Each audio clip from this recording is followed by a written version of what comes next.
இந்த தஞ்சைக்கு என்றே ஒரு தனித்த சிறப்பு. மிக நல்ல ரசிகர்கள். ஒவ்வொரு புத்தக திருவிழாவையும் ஒவ்வொரு புத்தக திருவிழாவையும் கனப்படுத்தி கொண்டே இருக்கிற உங்கள் ரசனைக்கும் என்னுடைய அன்பான தலைவணக்கம்.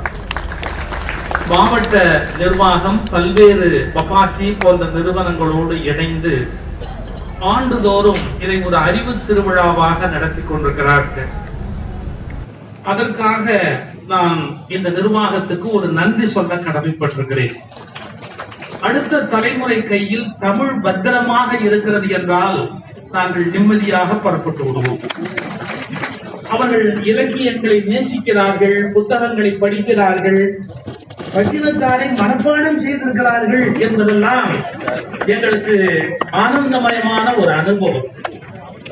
நான் கொரோனா காலத்திலே எங்கும் வெளியில் போக முடியாத போது என் இலக்கிய பணிகளை நிறுத்தக்கூடாது என்பதற்காக வீட்டிலேயே எங்களுக்கு கேமரா எல்லாம் வைத்திருந்தோம். அதனால் தொடர்ந்து ஏதாவது யூடியூபிலே போட்டுக்கொண்டே இருப்போம். ஒரு நாள் நோய், நம் தெரிந்தவர்களுடைய மரண செய்தி, நிறைய மரண செய்தி கேட்க வேண்டிய காலம் அந்த கொரோனா காலம். நம்ப முடியாத மரணங்கள், நம்மை விட சின்னவர்கள், அவர்களெல்லாம் இறந்து போகிறார்கள் என்ற செய்தியை கேட்க வந்த போது நான் மிகவும் நொந்திருந்த போது என்னை அறியாமல் பட்டினத்தாருடைய உடற்கூற்று வண்ணம் அந்த பாடலை படிக்கிற ஒரு வாய்ப்பு அமைந்தது. நான் அழுதபடி அந்த பாடலை படித்துக் கொண்டே இருந்தேன். சரி, இன்றைக்கு ஒளிப்பதிவு செய்கிற போது இந்த பாடலை செய்வோம் என்றுதான் அந்த ஒரு மாதம் அந்த பாடலை ஒரு 6 எபிசோடுகளாக பிரித்து என் மனதில் இருந்த துயரத்தை வெளிப்படுத்திக் கொள்வதற்காக நான் பதிவு செய்தேன். இப்போதும் நீங்கள் சுகீசிவம் எக்ஸ்பிரஷனில் உடற்கூற்று வண்ணம் பட்டினத்தார் என்றால் 6 எபிசோட் பதிவாகி இருக்கும். காரணம் நான் ஏன் இப்போது சொல்லுகிறேன், எனக்கு இனி விளம்பரங்கள் தேவையில்லை. நான் செய்த நல்லவைகள் வெளியில் பேசப்படுவதில்லை, நான் செய்யாதவை மட்டுமே அதிகமாக பேசப்படுகிறது என்ற காரணத்தால் நான் செய்த பணிகளும் இருக்கின்றன என்பதை பதிவு செய்வதற்காக இதை சொல்லிக் கொண்டிருக்கிறேன். புத்தகங்களை படிக்கிறவர்கள் வாழ்க்கையில் ஒரு கூடுதல் உயரத்தை பெறுகிறார்கள். மற்ற எல்லாருக்கும் இல்லாத ஒரு உயரம் புத்தகத்தை படிக்கிறவர்களுக்கு சத்தியமாக வாய்க்கிறது. இன்றைக்கு நம்முடைய பாம்பே ஸ்வீட்ஸ் உரிமையாளர் இங்கே உட்கார்ந்து இருக்கிறார். அவருடைய மகளோடு நான் பேசிக் கொண்டிருந்திருக்கிறேன். ஒரு முறை உணவு எனக்கு பரிமாறினார். எத்தனை புத்தகங்கள் படித்திருக்கிறார் என்று நான் வியந்து போனேன். வேறு ஒரு மொழி தாய்மொழியாக கொண்ட ஒரு குடும்பத்திலே வந்தாலும் கூட இந்த மண்ணிலே வந்த பிறகு இந்த தமிழ் அவர்களை எப்படி, இந்த மண்ணிலே வந்த பிறகு தமிழ் அவர்களை என்ன பாடுபடுத்தி இருக்கிறது, எழுத்து அவர்களை என்ன பாடுபடுத்தி இருக்கிறது என்பதை பார்த்து நான் மகிழ்ச்சி அடைந்தேன். அவர் கடையில் உணவு இருப்பது பெரிதல்ல, அவர்கள் மனதில் தமிழ் உணர்வு இருப்பது உண்மையில் மிக மிக பெரிய விஷயம். அவர்களுக்கு நான் என்னுடைய வாழ்த்துக்களையும், அவர் பிள்ளைகளை எல்லாம் அம்மா அப்பா என்று அழைக்கும்படியாக தமிழ் பேசுகிற குடும்பமாக தன்னை அமைத்துக் கொண்டிருக்கிறார். அதையெல்லாம் நான் நெஞ்சு குளிர்ந்து பாராட்ட வேண்டிய சம்பவங்கள். இன்றைக்கு தலைமையேற்ற அம்மையார் அவர்கள் மிக அருமையான கவிதைகளையும் கருத்துக்களையும் நம் மண் முன்பாக கொண்டு வந்து நிறுத்தினார்கள். ஒரு நல்ல சூழ்நிலை, இந்த மேடை மிகச் சிறப்பாக அமைந்திருக்கிறது. அதில் தம்பி பேசினார், புத்தகம் என்ன செய்யும் என்று ஒரு கேள்வி கேட்டார். அது என்ன செய்யாது? அது எதை வேண்டுமானாலும் செய்யும். மந்திரங்கள் செய்யும், அற்புதங்கள் செய்யும், புரட்சிகளை ஏற்படுத்தும், இரத்த கலரிகளை ஏற்படுத்தும், அங்கே அமைதியை கொடுக்கும், சாந்தத்தை கொடுக்கும், சாப்பாடு கொடுக்கும், எல்லா விதத்திலும் எல்லாவற்றையும் செய்யக்கூடிய கடவுள் என்ன செய்ய முடியுமோ அதை புத்தகங்கள் செய்ய முடியும். புத்தகங்களுக்கு அவ்வளவு பெரிய ஆற்றல் உண்டு. ஒரு புத்தகம் ஒரு நாட்டின் வரலாற்றை புரட்டி போட்டிருக்கிறது தெரியுமா? இப்படி ஒரு வார்த்தை சொல்லட்டுமா, சில புத்தகங்கள் பரவக்கூடாது என்று அரசாங்கங்கள் தடை போடும். நன்றாக நினைவில் வைத்துக் கொள்ளுங்கள், தடை போட்ட அரசாங்கங்கள் காலாவதியாகிவிட்டன, அந்த புத்தகங்கள் உயிரோடு இருக்கின்றன. அப்படியானால் புத்தகம் எவ்வளவு வலிமையானது, எவ்வளவு உயிர்ப்புடையது, எவ்வளவு பெரிய ஆற்றல் உடையது புத்தகங்கள். அந்த புத்தகங்கள் என்ன வேண்டுமானாலும் செய்யும் என்கிற ஒரு அற்புதமான கருத்தை தம்பி மிக அழகாக பல மேற்கோள்களோடு அருமையாக விளக்கி காட்டினார். புத்தகம் ஒரு வரி நான் சொன்னதற்கு முன்பு உங்களை கேட்கிறேன். தமிழ்ல அஃறிணை உயர்திணைன்னு பிரிப்பார்கள். மனிதர்களே உயர்திணை அப்படின்னு சொமானாச்சிக்கு சொல்றாங்க. இல்ல சில பேரை பார்த்தா உயர்திணை மாதிரியே தெரியல, அவன் சாப்பிடும் போது பார்த்தா போறோம், அவன் கண்டிப்பா உயர்திணை இல்லைன்னு சொல்லிடலாம். ஒரு ½ HP மோட்டர் ஓடுற மாதிரி சாப்பிடுறவன் எவ்வளவு பேர் இருக்கான்னு தெரியுங்களா? அதாவது ஏதோ காட்டுல விட்ட மாடு மேயற மாதிரி எல்லைக்குள்ள அப்படியே மேய்ஞ்சு நம்ம இலையை இழுத்துருவானு பயந்து அதை பாதுகாக்க முடியாம பல பேர் சாப்பிட்டு இருப்பான். சார் உங்க இலை அது அப்படின்னு சொல்ற மாதிரி எல்லை தாண்டிய பயங்கரவாதத்தை நிகழ்த்தி கொண்டிருப்பான். இவங்களை எல்லாம் சமாளிக்கணும். இப்ப மனுஷனை உயர்திணைன்னு சொல்றோம் இல்லையா? இந்த மைக் உயர்திணையா? இந்த ஸ்டாண்ட் உயர்திணையா? அதுக்கு தமிழ்ல என்ன பேர் வச்சிருக்கான் இலக்கணத்துல? அக்ரிணை அப்படின்னு பேர் வச்சான். இது மனிதனை உயர்திணை என்று சொன்ன தமிழ் இது போன்ற ஜட பொருள்களை எல்லாம் அக்ரிணை அக்ரிணை. அதுலயே ஒரு அழகு சொல்லட்டுமா? உயர்திணைங்கிறதுக்கு எதிர் இருந்தா என்ன இருக்கணும்? தாழ்த்திணைன்னு இருக்கணும். தமிழனுடைய அபிப்பிராயம் உலகத்தில் தாழ்ந்தது எதுவுமே கிடையாது என்று முடிவு பண்ணி உயர்திணைக்கு எதிராக உயர்திணை உயர்வு அல்லாத திணை, அக்ரிணை அது இல்லாத துணை, அவ்வளவுதான். உயர்ந்தது உயர்ந்தது அல்லாதது அது தாழ்ந்தது என்று எடுத்துக்கொள்ள வேண்டிய அவசியம் இல்லை என்ற அர்த்தத்திலே அக்ரிணை என்ற வார்த்தை உருவாது. நாம் என்ன சொல்லிக் கொண்டிருக்கிறோம்? ஒரு புத்தகத்தை கையில எடுத்தா அது பேப்பர்ல தானே அச்சா இருக்கு, அப்ப அது ஒரு அக்ரிணை பொருள் தானே. என் வாழ்க்கையில என்ன ரொம்ப உலுக்கின ஒரு வரி, புத்தகங்கள் உயர்திணை புரிந்து கொள்ளுங்கள். புத்தகங்கள் உயர்திணை புரிந்து கொள்ளுங்கள் அப்படின்னா ஏன்? இவ்வளவு உயர்திணை மனிதர்கள் உள்ளே இருக்கிற புத்தகம் எப்படி அக்ரிணையாக ஆக முடியும்? மனிதன் உயர்திணை, திருவள்ளுவர் உயர்திணை, கம்பர் உயர்திணை, இளங்கோடிகள் உயர்திணை, நமக்கு பாரதி உயர்திணை, பாரதிதாசன் உயர்திணை, முத்துக்குமார் உயர்திணை, வைரமுத்து உயர்திணை. உயர்திணை மனிதர்கள் கருத்து உள்ளே இருக்கிற புத்தகம் எப்படி அக்ரிணையாக மாற முடியும்? அந்த ஒரு வரி ஒருத்தர் எழுதினா, புத்தகங்களை அக்ரிணையாக நினைக்காதீர்கள், புத்தகங்கள் உயர்திணை புரிந்து கொள்ளுங்கள். இந்த ஒரு புரிதல் வந்துவிட்டா இந்த புத்தக கண்காட்சி பயனுடையதாக அமையும். நீங்கள் தெரிந்து கொள்ள முடியாத ரகசியங்களை உங்கள் காதோடு பேசும். நீங்கள் பார்க்க முடியாத பகுதிகளை உலகத்தில் புத்தகங்கள் உங்களை கொண்டு போய் காட்டும். புரிய முடியாத பல விஷயங்களை உங்களுக்கு புரிய வைக்கும். அதனால் புத்தகங்களை நேசியுங்கள். அதுல ஒரு விழிப்பு இருக்கணும். நம்முடைய மனிதனுக்கு விழிப்பு ரொம்ப அவசியம். என்ன விழிப்பு? தூக்கத்திலிருந்து திறக்கிற கண் விழிப்பு மட்டுமல்ல, அறியாமையிலிருந்து விழிக்கிற ஒரு அறிவு விழிப்பு, அதுவும் சேர்ந்து இருக்கணும். நான் தஞ்சை பெரிய கோயில் விழாவுக்கு, ராஜராஜ சோழன் சதய விழாவுக்கு 2-3 ஆண்டா தொடர்ந்து வர்றேன். நான் 2-3 ஆண்டா வர்ற போதும் ஒரு செய்தி சொல்லிட்டு போறேன், அது கவர்மெண்ட்டுக்காக ஏறவே மாட்டேங்குது. என்ன தெரியுங்களா? தி பிக் டெம்பிள்னு போட்டுக்கிறாங்க. இது இங்கிலீஷ் டிரான்ஸ்லேஷன். அது பிக் டெம்பிள்னு போடலாமா? இப்ப நம்ம வீட்டுல யாராவது ஒரு பெரிய ஆள் வந்தா குண்டப்பா வராருன்னு சொல்லுவோமா? பெரியப்பான்னு சொல்றது எப்படி? பெரியப்பாங்கிற வார்த்தை எப்படி? குண்டப்பா வராரு அப்படின்னா எவ்வளவு அசிங்கமா இருக்கும். பிக் டெம்பிள்னா குண்டு கோயில் அர்த்தம். அது ஒரு பெரிய குண்டு கோயில சார். இங்கிலீஷ்ல எத்தனை வார்த்தை இருக்கு? கிரேட், கிராண்டியூர், மேக்னிஃபிஷியன்ட், எவ்வளவு வார்த்தை தெரியுமா இங்கிலீஷ்ல? அதனுடைய பெருமையை சொல்றதுக்கு எல்லாத்தையும் விட்டு நம்ம என்ன பண்ணி வச்சு பிக் டெம்பிள் ஆஃப் தாஞ்சூர் அப்படின்னு போட்டிருக்காங்க. தாஞ்சூர் டெம்பிள் தி கிரேட்னு போடு. கிரேட்ங்கிறது வேற, பிக்ங்கிறது வேற. கிரேட்ங்கிறது எவ்வளவு பெரிய வார்த்தை. நானும் 3 தடவையா தஞ்சை பெரிய கோயில் விழாவில சொல்றேன், அது இன்னும் நடைமுறைக்குள்ளேயே வரல. நாங்க சொல்றதெல்லாம் கொஞ்சம் கேட்டா நாட்டுக்கு நல்லது. இந்த ஒரு விஷயத்துல மட்டும் இல்ல, நான் சொல்ற பல விஷயத்துல கேட்டா நாட்டுக்கு நல்லது. சொல்லுங்க, ஆங்கிலத்துல எவ்வளவு பெரிய சொல் பிக்ங்கிறது என்ன வார்த்தை. அதே சமயத்துல கிராண்ட், கிராண்டியூர், கிராண்ட், அதாவது மேக்னிஃபிஷியன்ட், நூற்றுக்கணக்கான வார்த்தை இருக்குது. அந்த டிரான்ஸ்லேஷன் அவ்வளவு இம்பார்ட்டன்ட். கரெக்டா நாம பார்த்து போடணும். தீபம் நான் பார்த்தசாரதின்னு ஒரு எழுத்தாளர் இருந்தார், தெரியுமா உங்களுக்கு? தீபம் நான் பார்த்தசாரதி எனக்கு நல்ல நினைவு இருக்கு. நான் கல்லூரி படிக்கிற காலத்துல நாங்க பட்டிமன்றத்துல பேசும்போது நடுவரா வந்து உட்கார்ந்து பேசுவார். நாங்கெல்லாம் ஒரு கதைக்கு அடிமை. இன்னும் சரியா சொல்லட்டுமா, நான் ஜிப்பா போட ஆரம்பிச்சதுக்கு காரணமே அவர் கதையில வர்ற ஹீரோ ஜிப்பா போடுவான். ஜிப்பா போட்டிருப்போம் அரவிந்தன், அவருடைய கதையில வர்ற ஹீரோ. நாங்க அந்த ஹீரோவை ஆனவோ இல்லையோ, ஆனா அவருடைய கதையை படிச்சுட்டு தான் நாங்க இந்த ஜிப்பா போட ஆரம்பிச்சோம்.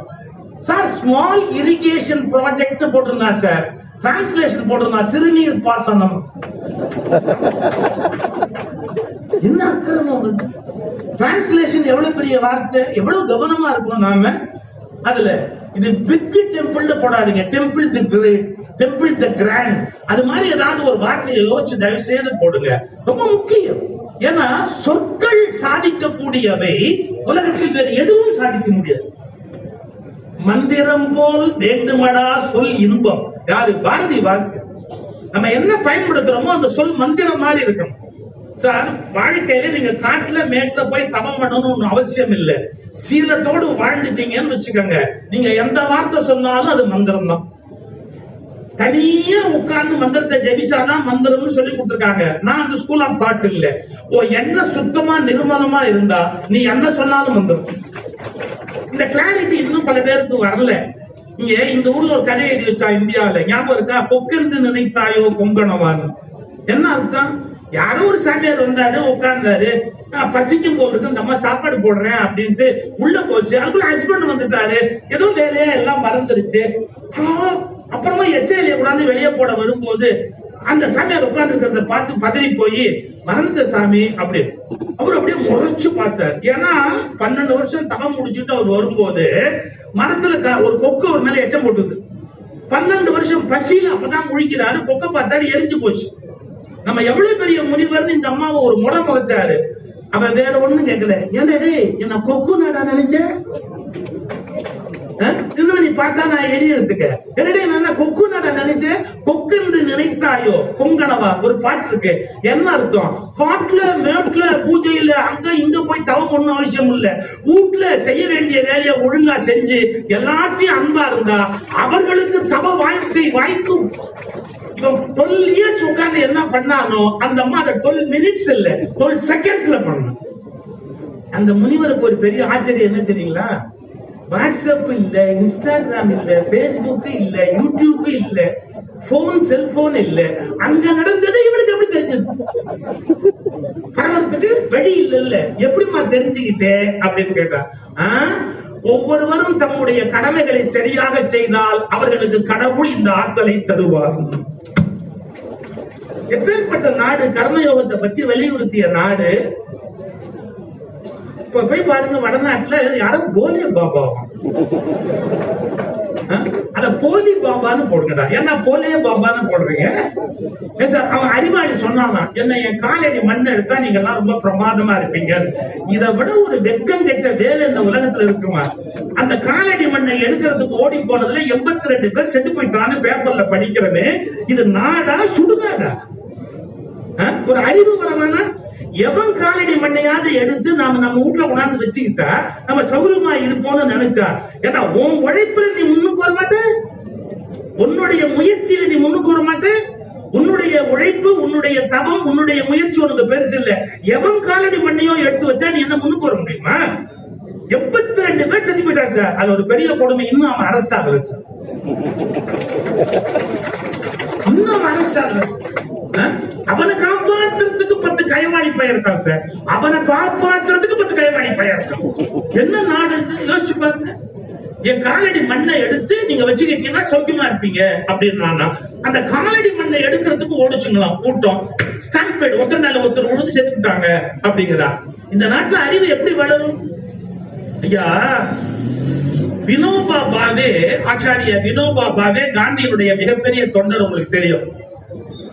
அந்த வினோபா கிட்ட ஒருத்தர் போறாரு.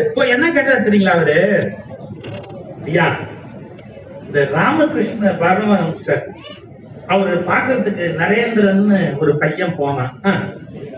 அந்த நரேந்திரன் தலைமையில அவருடைய கைய வச்சாரு. அப்பவே அந்த நரேந்திரன் ஞானியாகி விவேகானந்தரா வசந்துட்டாரு. இப்ப ராமகிருஷ்ணர் இல்ல, நீங்க தான் இருக்கிறீங்க. நான் ஒரு நரேந்திரன் மாதிரி வந்திருக்கிறேன். என் தலையில கை வச்சு என்ன விவேகானந்தரா வசத்துங்களே அப்படின்னு ஒண்ணு ஆச்சாரிய வினோபாபாவே சொன்ன, செஞ்சிடலாம். இந்த செகண்ட் உன் தள்ள நான் கை வச்சு உன்னை விவேகானந்தரா ஆக்கிடலாம். ஆனா ஒரு கஷ்டம் என்ன, வெளியில போன உடனே வேற எவனாவது கைய வச்சான்னு வச்சுக்க, நீ மறுபடியும் அதே ஆளா மாறிடுவேன். அப்ப அது வேஸ்ட் தானே. என்ன சொல்றீங்கன்னா, நீயா விவேகானந்தராக ட்ரை பண்ண, அடுத்தவன் தலையில கைய வச்சு விவேகானந்தரா ஆசைப்படாத, புரியுதா? ஏன்னா நீயாவே விவேகானந்தர் ஆயிட்டா உன்னை எந்த பயனும் மாத்த முடியாது. இந்த அடிப்படை கருத்தை நம்ம உள்வாங்காம எவனாவது நமக்கு கொடுக்க மாட்டானா, எவனாவது இப்ப பாருங்கள டிவியில விளம்பரம், இந்த மாலையை நீங்கள் போட்டுக் கொண்டிருந்தால் உங்கள் கடன் முழுவதும் சரியாகிவிடும். என்ன கடன் வாங்குற நீ? முதல்ல நீ உருப்படியா? கடன் வாங்குறத எங்கேயாவது உருப்பிட முடியுமா உனக்கு? இதை போட்டால் பெண்கள் வசியமாவார்கள். இருக்கிறவளையே ஒரு நாள் சமாளிக்க முடியல. இந்த லட்சணத்துல உனக்கு என்னென்ன அழும்பு உண்டோ அத்தனை அழும்பு பண்றாங்க. இந்த அறியாமையிலிருந்து இந்த மக்களை மீட்டு எடுத்து மேல கொண்டு வருவது அப்படின்னா, அவர் சிவபாக்கியர் பாட்டு ரொம்ப அழகா சொன்னார். தம்பி நல்லா மனப்பாடம் பண்ணி வச்சிருக்காரு. எனக்கும் ரொம்ப நிறைய மனப்பாடம் இருந்ததுங்க. பை காட்ஸ் கிரேஸ் எல்லாம் மறந்துச்சு. நான் மறந்து போச்சுன்னு துளி கூட வருத்தப்படலைங்க. ஏன் தெரியுங்களா? வயசாக ஞாபகம் இல்லாம இருக்கிறது தான் சௌக்கியமா இருக்கிறதுக்கான வழிய வயசாக இருக்கிற எல்லாம் ஞாபகத்திலே இருந்ததுன்னு வச்சுங்க. ரொம்ப கஷ்டம். பட்டத்தார் பாட்டு சொன்னார் பாருங்க, மந்தியன ஒரு குட்டி இருந்து, அதாவது வயசாகி உட்கார்ந்து இருப்பான், காதும் உனக்கு கேட்காது. கடவுளா பார்த்து ஆஃப் பண்ணிட்டார். கேட்டு என்ன கேட்காட்டு என்ன அப்படின்னு ஆஃப் பண்ணிட்டார். சும்மா இருக்க வேண்டியதுதாங்க. அங்க போன் அடிக்கும். இந்த மருமக அப்படி போய் அந்த போனை எடுத்த உடனே இந்த இது கேட்கும், யாரு சொல்லுவா, யாரா இருந்தா உனக்கு என்ன தெரிஞ்சுக்கலாமே. தெரிஞ்சுப்ப என்ன ஆக போகுது உனக்கு? போடுற சொல்றதா இருந்தா சொல்லு, சொல்லாட்டி போ. அவன் புருஷன் வந்தவன்னு சொல்லணும், எவனோ ஒருத்தன் போன் பண்றான், உன் பொண்டாட்டி ஓடி போய் எடுக்கிறாப்பா. இது எதுக்கு தேவையா? நமக்கு வயசாகி போச்சு. என்னமோ இந்த வீட்டுல 2 இட்லி போடுறாங்க, சாப்பிட்டோமா, தூக்கம் வந்துதா தூங்கணுமா, தூக்கம் வரலையா வெளியில போய் பேசாம திண்ணையில உட்கார்ந்துக்கிட்டோமா, போற வரைக்கும் நிம்மதியா இருந்தோமா. நான் வேடிக்கை சொல்ல, வயசாக வயசாக மறதிய மாதிரி ஒரு சொர்க்கம் உலகத்துல இருக்க முடியாது. தெரியுமா உங்களுக்கு? இந்திய தத்துவவியல்ல நான் ஒரு பெரிய ரகசியம் சொல்லட்டுமா? இந்திய தத்துவவியல்ல ஒரு பெரிய ரகசியம் சொல்லட்டுமா? பைத்தியம் பிடித்தவர்களுக்கு மறுபிறவி கிடையாது. தெரியுமா உங்களுக்கு? சித்தப்பிரமை பிடித்து பைத்தியம் பிடித்தவர்களுக்கு மறுபிறவி கிடையாது. தெரியுமா உங்களுக்கு? ஏன் ஏன் இல்ல? அதாவது உங்களுக்கு மனசுன்னு ஒண்ணு இருந்து அதுல நான் அப்படிங்கிற ஒரு அகங்காரம் இருந்து அது எல்லாத்தையும் போத்துக்கிட்டே இருந்தாதான் உங்களால அடுத்த பிறவில போய் அனுபவிக்க முடியும். எப்ப உங்க நான்கிறது உருவி குழம்பி போச்சோ அப்புறம் நீங்க சேகரிக்கிறதே இல்லை. அதனால பைத்தியம் பிடித்து விட்டவர்களுக்கு மறுபிறவி கிடையாது என்பது இந்திய தத்துவவியலுடைய தீர்ப்பு. அதுக்காக நீங்களுக்கு மறுபிறவி இல்லாம இப்பவே பிடிக்கணும்னு நான் சொல்லல. என் பேச்ச தொடர்ந்து கேட்டா தானா பிடிக்கும். எனக்கே அதான் பிடிச்சிருக்கு கமெண்ட்ல போடுறான்.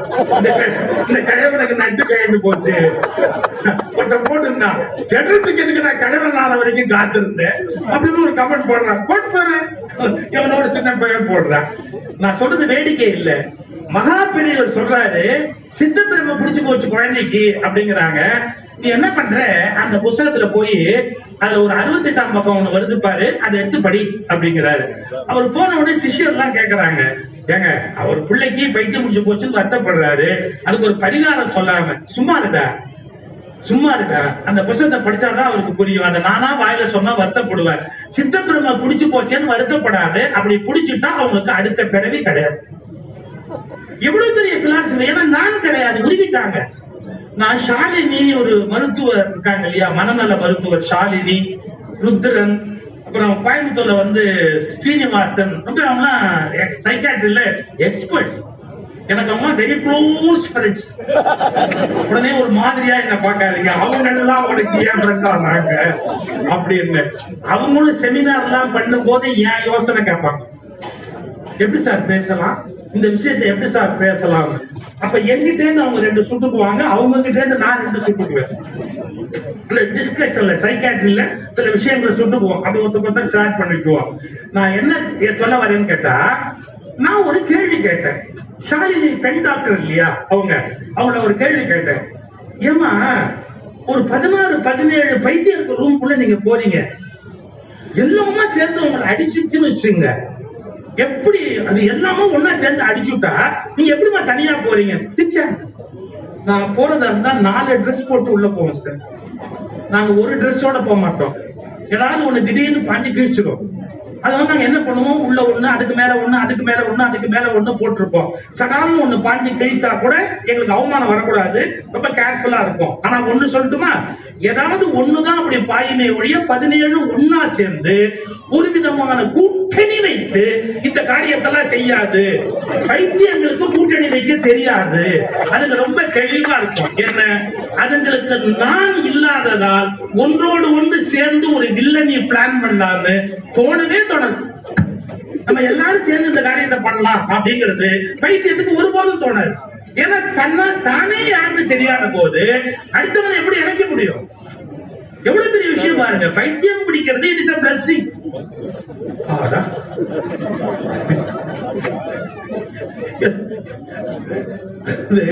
நான் மறதியில இருந்து எவ்வளவு ஞாபகமா இந்த விஷயத்துக்கு போயிட்டு பாருங்க. என் ஃப்ரெண்டு ஒருத்தன், இப்ப எல்லாம் நாங்களாம் ரிட்டையர்ட் ஆயாச்சுல, அதான் இன்னும் அது கூட மைக்க பிடிச்சிட்டு இருக்கேன். நான் எப்ப ரிட்டையர்ட் ஆவேன்னு பல பேர் கோயில் கோயிலா போய் கும்பிடுறேன். நான் எப்ப ரிட்டையர்ட் ஆவான்னு தெரியல, மேடை விட மாட்டேங்கிறான். எப்படி பண்ணாலும் வந்து உட்காந்துடுறான், எப்படியாவது மேடையில உட்காந்துடுறான் அப்படின்னு போன. என் ஃப்ரெண்டு ஒருத்தரை பார்க்க போன போது, இல்லைங்க இது ஏன் பேப்பர், நீங்க வேற ஏதாவது அவர் எழுதி கொடுக்குறாரு தப்பா நினைச்சுக்காதீங்க, என் பேப்பர் கீழே விழுந்தது சரியா பிட்டடிங்கன்னு அவர் எடுத்து கொடுக்குறாரு, அவ்வளவுதான், வேற ஒண்ணும் இல்லை. என் ஃப்ரெண்ட பார்க்க போனேன். அவன் கேட்டேன், என்னடா போன ஞாயிற்றுக்கிழமை உன்னை வரலான்னு போன் வச்சேன், நீ இல்லைன்ற மாதிரி வீட்டுல சொன்னாங்க, என்ன போயிட்ட அப்படின்னு. நானும் ஒய்ஃபுமா அப்படி ஜாலியா வெளியே போயிட்டு, அது எப்படா ஒய்ஃபு நீமா சொல்லு, இல்ல ஜாலியான்னு சொல்லு, ஒய்ஃபு நானும் ஜாலியான்னு நீ சொல்றியே, சும்மா நானும் ஒய்ஃபுமா ஜாலியா வெளியே போயிட்டு அப்படியே ஒரு ரெஸ்டாரண்ட்ல போய் ரொம்ப நல்லா இருந்ததுடா, சாப்பிட்டு வந்தோம் அப்படின்னு. நான் உடனே கேட்டேன், எந்த ரெஸ்டாரண்ட், என்ன சாப்பிட்டீங்க, எவ்வளவு நல்லா இருந்ததுங்கிறியே, எந்த ரெஸ்டாரண்ட்? அவன் எப்படி சொல்றான், மஞ்சளா உருண்டையா இருக்குமே அந்த ஃப்ரூட்டுக்கு பேர் என்ன, மஞ்சளா உருண்டையா, ஆரஞ்சு, அதுக்கு தமிழ்ல என்ன பேரு? தமிழ்லயும் ஆரஞ்சு தான் சொல்லுவான். அது இல்ல, அதுலயே சின்னதா மஞ்சளா, கமலா.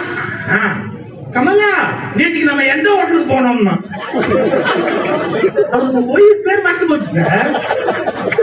ஒய்ஃப் பேர் கமலா அப்படிங்கறது மறந்து போய் சாப்பிட்டதெல்லாம் மறக்கல, ஒய்ஃப் பேர் அது மஞ்சளா சின்னதா இருக்குமே கேட்டு நான் கமலான்னு ஒண்ணு கமலான்னு கூப்பிடலாம் ஒய்ஃப்.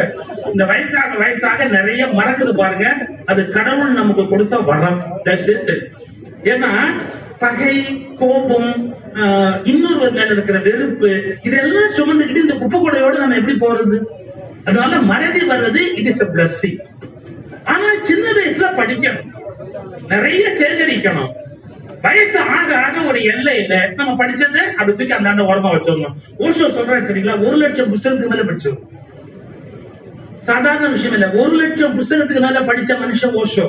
அவர் சொல்றாரு, on a sudden ஒரு particular day I have stopped reading.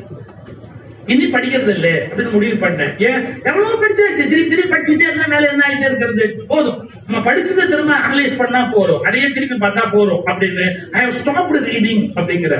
அதனால ஒரு எல்லை வரைக்கும் அறிவை சேகரிக்கணும், அப்புறம் அதை குறித்து சிந்திக்கணும், அப்புறம் அதை நடைமுறைப்படுத்தணும், அப்புறமா அதுல ஒரு எல்லை இருக்கு அப்படின்னு தெரிஞ்சுக்கிட்டு அதை கடந்து போகணும். லேர்ன் டு அன்லேர்ன் அப்படின்னா எதுல ஜென்ல வரும், லேர்ன் டு அன்லேர்ன். நீ என்ன கத்துக்கிட்டு அதுல இருந்து வெளியே வரதுக்கு ட்ரை பண்ணு அப்படின்னு. சோ ஒரு லெவல் வரைக்கும் படிக்கணும், படிச்சதுக்கு அப்புறம் அதுல இருந்து நம்ம ஒரு சில நடைமுறைகளை பண்ணிட்டு கடந்து எப்படி வெளியே வருவது என்பதை குறித்த ஒரு விழிப்புணர்வை நாம ஏற்படுத்தி கொள்ள வேண்டும். நிறைய கருத்துக்களை தம்பி பேசினாரு.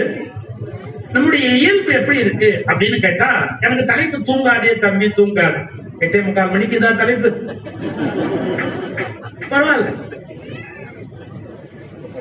அதாவது நம்பணும். நம்புறது எதுங்க, அறிவா மனசா? நம்புறதுங்கிறது அறிவா மனசா? மனசுதான் நம்பும், அறிவு எதையுமே நம்பும். அதாவது மனதினுடைய ஷார்ப்பான எட்ஜுக்கு தான் அறிவுன்னு பேரு. இதுவும் அதுவும் எதிர்கட்சியே கிடையாது, டிஃபரெண்டான விஷயம் கிடையாது. சைக்காலஜி நீங்க ஆழமா படிச்சீங்கன்னா தெரியும்.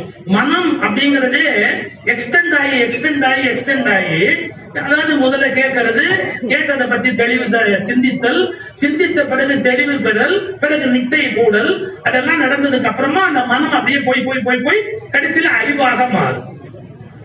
நம்ம என்ன சொல்றோம் தெரியுங்களா, மனம் தான் ரொம்ப பெரிய விஷயம் அப்படிங்கிற வார்த்தையவே உலகத்துல கத்து கொடுத்துருக்கிறோம். ஆனா மனசை விட அறிவுங்கிறது தான் ரொம்ப பெரிய விஷயம். இப்ப நான் ஒரு சட்டில் கேள்வி, இது என்னோட கருத்து இல்லைங்க. ஒரு நல்ல சிந்தனையாளர், ஒரு இறை அனுபவம் உடையவர் ஒரு நண்பர் என்ன வந்து பார்த்தார். அவர் சுயதகி அப்படிங்கிற பேர்ல புத்தகம் கூட எழுதுறாரு. அந்த சுயதகி அப்படிங்கிற அவர் என்ன பண்ணாரு, என்கிட்ட ஒரு கேள்வி கேட்டார். ஐயா நீங்க ரொம்ப பேசுறீங்க, எல்லாம் கரெக்ட், எனக்கு ஒரு டவுட் கிளியர் பண்ணுங்க. என்ன, அன்பு என்பது இயற்கையானதா செயற்கையானதா கேட்டார். நீங்களே யோசிங்களே, அன்பு என்பது இயற்கையானதா செயற்கையானதா? சொல்லுங்க, ஏதாவது சொல்லுங்க. நம்ம எல்லாருமே அண்டர் த இம்ப்ரெஷன் அது இயற்கையானது அப்படின்னு நினைக்கிறோம். அவர் ஒரு கேள்வி கேட்டார், அப்ப படைப்புல எவ்வளவு குறியெழுத்து இருக்குதுன்னு கேட்டார். படைப்புல எவ்வளவு குறியெழுத்து இருக்குது கொஞ்சம் யோசிச்சு பாருங்க. ஒண்ணு தின்னாம வாழும்படியா இந்த படைப்பு படைக்கப்பட்டிருக்கா? சார் மான் குட்டி போடுது சார், அது கூட இல்ல சார், யானை குட்டி போடுது சார். இப்ப யானை குட்டி போடும் போது ஒரு புலி அப்படியே பாஞ்சு பின்பக்கமா வெளியில வர குட்டி அப்படியே கடிக்குது சார். இப்ப யானை என்ன பண்ணும், பிரசவ வேதனை, அதெல்லாம் தன்னை காப்பாற்றிக்க முடியாது. அது அப்படியே குட்டி போட போகும்போது இந்த புலி அப்படியே பாஞ்சு பின்பக்கமா தலைய விட்டு அந்த குட்டியை அப்படியே கப்பி எடுத்து அப்படியே சாப்பிடுது. இதான வைல்டு லைஃப். காட்டுல ஏதாவது ஒண்ணு இன்னொன்னு திங்காம வாழும்படியா காடு அமைக்கப்பட்டிருக்கிறதா? அப்போ இப்ப நான் சொல்றது கொஞ்சம் உடனே எடுத்து நாஸ்திகம் எடுக்காதீங்க. காடு கருணை உடையவரா குறுயலானவரா? படைக்கும் போதே ஒண்ணு திங்காதபடி படைக்க கூடாதா? ஏன் ஒண்ணு அழிச்சு வாழணும் அப்படின்னு படைக்கணும்? கிரியேஷன் இட்செல்ஃப் இஸ் க்ரூயல், கொடூரமானது. இந்த வார்த்தையை நான் சொன்னா நீங்க கவலைப்படுவீங்க. சீகல்ஸ் அப்படின்னு ஒரு பறவை இருக்கு, அதாவது அது வந்து பேரு கடல் கொள்ளைக்காரன்னு பேரு. சீகல்ஸ் ஒரு பறவை இருக்குல்ல, அதுக்கு கடல் கொள்ளைக்காரன்னு பேரு. ஏன் தெரியுங்களா? உழைக்கவே உழைக்காது. அது என்ன பண்ணு தெரியுங்களா, இந்த சின்ன சின்ன பறவைகள் இருக்குல்ல, அந்த சின்ன சின்ன பறவைகள் பொந்து மாதிரி தோண்டி வச்சிருக்கோம் கடலுக்கு பக்கத்துல, தன்னுடைய குஞ்சுகளை வச்சு உள்ள வச்சு சாப்பாடு போடணும்னு. இந்த சின்ன பறவை அந்த கடல்ல ரொம்ப தூரம் பறந்து போய் ஒரு 2 மீன் அல்லது 3 மீன் கஷ்டப்பட்டு குடிச்சு தன்னோட குஞ்சுக்கு கொடுக்கணும் அப்படின்னு எங்க சார் வரும்? அதோட பொந்துக்கு வரும், தன்னுடைய குஞ்சுகளுக்கு கொடுக்கணும்னு. இந்த சீகல்ஸ் எல்லாம் ரவுண்டு கட்டிக்கு பேட்ட ரவுடி மாதிரி இதுங்க எல்லாம் வரிசையா நின்னுக்கும். இது உள்ள போக முடியாது, அது குஞ்சுக்கு அந்த மீனை கொடுக்க முடியாது. இதுக்கு 4 சேர்ந்து இத்தனோண்டு பறவை அதை 2 தட்டு தட்டி அது வாயில இருந்து மீனை புடுங்கி அதை ஒண்ணும் இல்லாம குத்துக்குள்ள அனுப்பிச்சிட்டு இதுங்க திங்கி. இதுங்க மீன் பிடிக்கிறதுக்கு கடலுக்குள்ள போவாது, கஷ்டப்படாது. இது மாதிரி வரிசையா ஒவ்வொரு பறவையா புடிச்சிட்டு வரது இங்கேயே இதுங்க கொள்ளை அடிச்சு தின்னுகிட்டே இருக்கும். இந்த சீகல்ங்கிற பறவைக்கு இந்த குவாலிட்டிய ஏன் உள்ள வைக்கணும்? அது நேரம் போய் மீன் பிடிக்க வேண்டியது தானே. எவ்வளவு மீன் பிடிச்சிட்டு வந்தா அதை திங்கணுங்கிற எண்ணத்தை அதுக்கு ஏன் ஏற்படுத்தணும்? இன்னொன்னு சொல்லட்டுமா,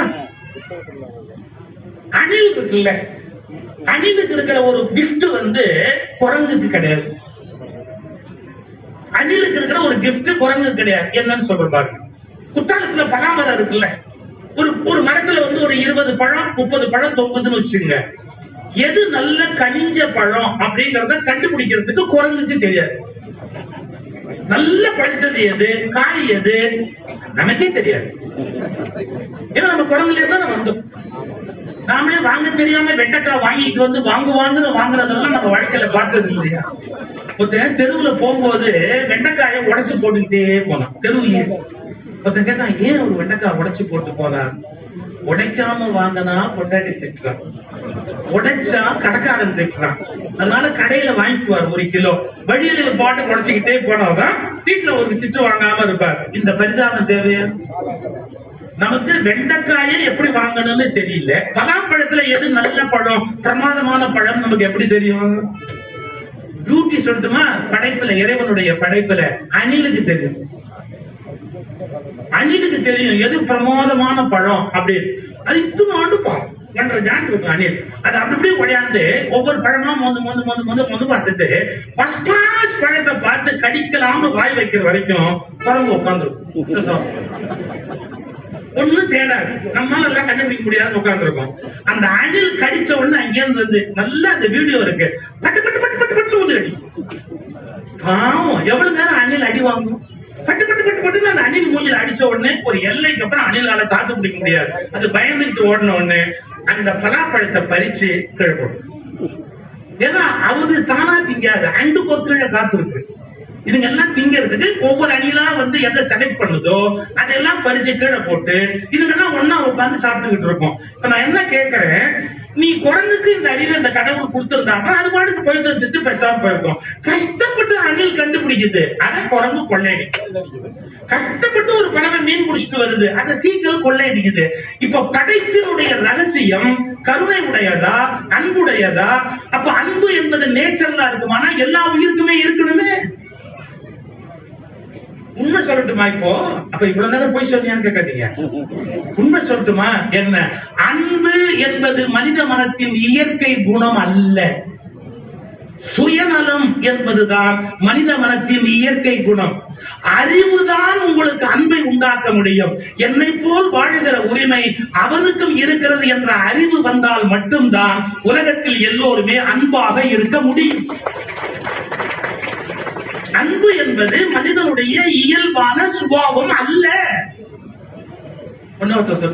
இதே எல்லாரும் எதை சொல்றாலும் அதுக்கு நேருக்கு மழை பேசுறதுதான் இந்த ஆளுக்கு வேலை அப்படின்னு தப்புங்க. உண்மையை தேடணும்.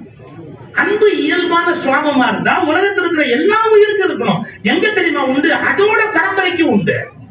தான் பரம்பரை திங்கணும்னு நினைக்கும், ஆனா அடுத்த இன்னொரு இனத்தை சாப்பிடுறத அது அளவு பண்ணாது. அப்ப அறிவு வளர வளரதான் இந்த உலகத்துல அதிக அன்பா இருக்க முடியும். உங்களுக்கு டவுட் இருந்தாலும் இப்ப ஒரே வார்த்தையில விளக்கட்டுமா? இந்த உலகத்திலேயே அதிக அன்போடு இருந்தவர் அறிவாளி என்று அழைக்கப்பட்ட புத்தர் மட்டுமே. புத்தர் தான் கருணையா இருந்தார், உலகத்தில் இருக்கிற எல்லா உயிர்கள் மேலேயும் கருணையா இருந்தார். அன்பானவர்கள் என்று சொல்லப்பட்டவர்கள் செய்த வன்முறையை விட அன்பானவர்கள் என்று சொல்லப்பட்டவர்கள் செய்த வன்முறையை விட அறிவானவர் என்று சொல்லப்பட்ட புத்தர் காட்டிய அன்பும் கருணையும் தான் மிக அதிகம். அப்ப உலகத்துல அன்பை விட அன்பு உண்டாகணும் அப்படின்னா அறிவு வந்தாதான் அன்பே உண்டாகும். அறிவு வந்தா மட்டும்தான் அன்பே உண்டாகும். அந்த அறிவு உங்களுக்கு எப்படி வரும்? புத்தகங்களை தேடி பலருடைய அறிவை நாம சேகரிக்கிற போது நமக்குள்ள கேள்வி எழுந்து, கேள்விக்கு பதில் எழுந்து, பதில் அனுபவமாக மாறி அந்த சிந்தித்தல் பிறகு நடைமுறைக்கு வருகிற போது நமக்குள்ளிருந்து அறிவு கொப்பளிக்கும். அறிவு கொப்பளிச்சுட்டா எல்லா உயிரையும் நல்லா நடத்தணும் அப்படின்னு நினைப்போம். அதனாலதான் படி படி படி படி எல்லாம் படி, புத்தகத்தை படி, அதை படி, இதை படி, திருப்பி திருப்பிச்சோம். படிக்காதே, படிச்சுடாது, படிச்சுட்டா எல்லாம் கேள்வி கேட்பாங்க, படிச்சுட்டா எல்லாம் வளர்ந்துருவாங்க. படி. போன மாசம் பாத்தீங்களா தெலுங்கானால ஒரு இன்சிடென்ட். மக கார்ல வந்து இறங்குறான், அப்பா போலீஸ் அடிக்கிறான்னு சல்யூட். மக ஐஏஎஸ்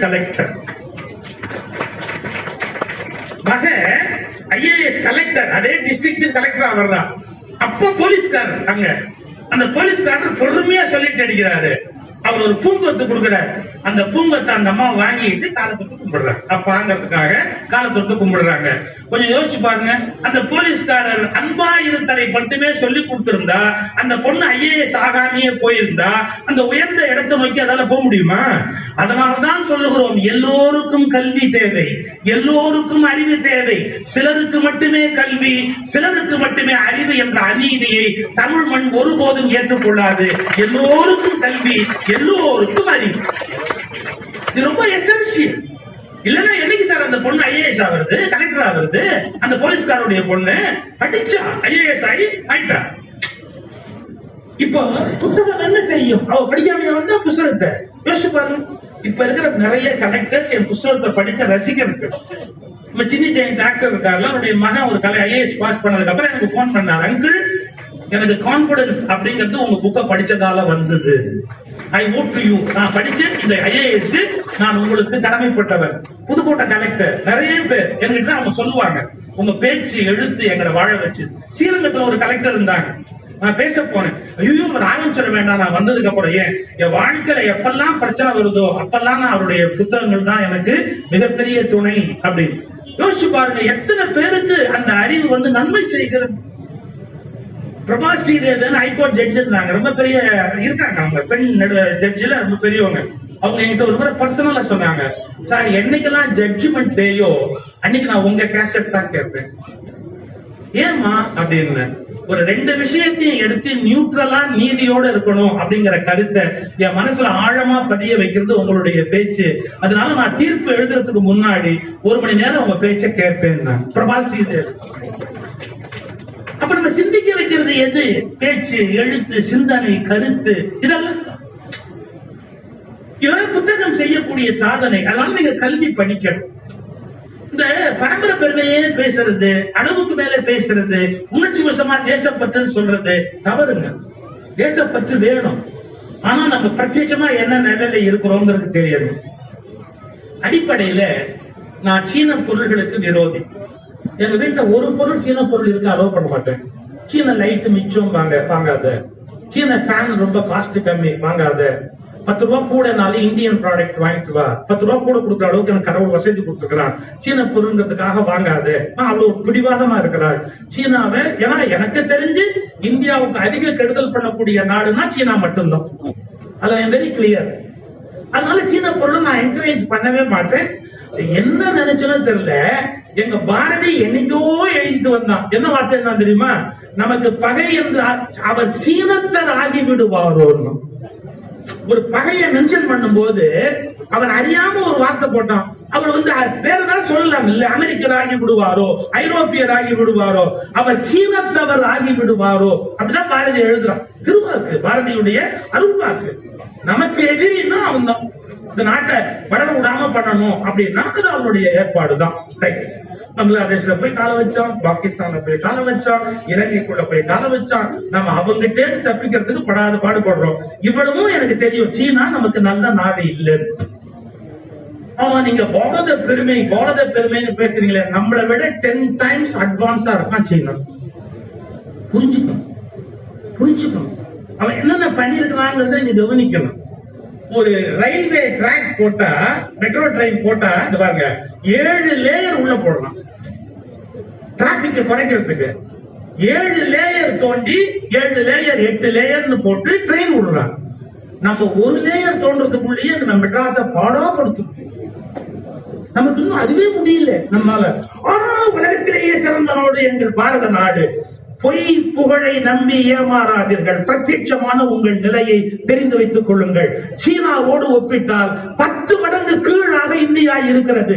அந்த 10 மடங்கு உயர வேண்டும் என்ற பிரத்யட்ச உண்மையை புரிந்து கொள்ளுங்கள். அதை மறந்துவிட்டு உலகத்திலேயே இந்தியா சிறந்த நாடு என்று வசனங்கள் பேசி ஏமாற்றாதீர்கள். பிரத்யட்சமான உண்மையை பாருங்க. ஒரு சீனால வந்து பாலைவனம் அப்படின்னு சொன்னா கவர்மெண்ட் ஒண்ணே கவனிக்கிறான். எத்தனை ஏக்கர் பாலைவனம்? 1000 ஏக்கர். 1000 ஏக்கர் பாலைவனமா இருந்தா எவ்வளவு நஷ்டம்?